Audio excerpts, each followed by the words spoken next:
தெய்வத்தின் குரல் நான்காம் பாகம். குருகுலம் கட்டிகாஸ்தானம். மாணவன் லக்ஷணம். மாணவனுக்கு பிரம்மச்சரிய நியமத்தை மனு விசேஷித்து சொல்லியிருக்கிறார். இந்திரிய சம்யமம், அதாவது புலனடக்கம் என்பது அவர் சொல்லும் இன்னொரு பேர். இந்த நியமம் எதற்காக என்று காரணம் சொல்லும் போது, கல்வியின் நோக்கம் அறிவை பெறுவதான வேத கிரகணம் மாத்திரம் இல்லை, ஆத்மாபிவிருத்தியாகிய விரதாதேசனமே படிப்பின் லட்சியம் என்கிறார். இதனால்தான் வித்யாபியாசத்தை விரதமாயும் தபசாயும் சொல்லியிருப்பது. மாணவனின் அன்றாட கடமைகளையும் மனு தெளிவாக சொல்லியிருக்கிறார்.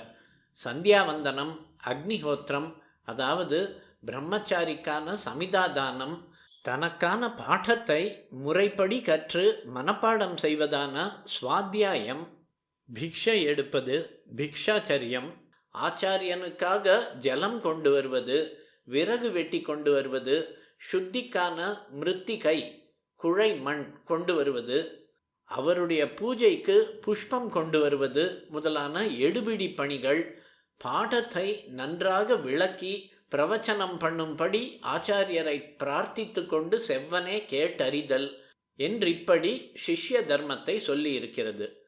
சுவாத்தியாயம் பிரவச்சனம் ஆகிய இரண்டையும் கொஞ்சம் கூட விட்டுவிடப்படாது என்று தைத்திரிய உபனிஷத்திலும் சொல்லியிருக்கிறது.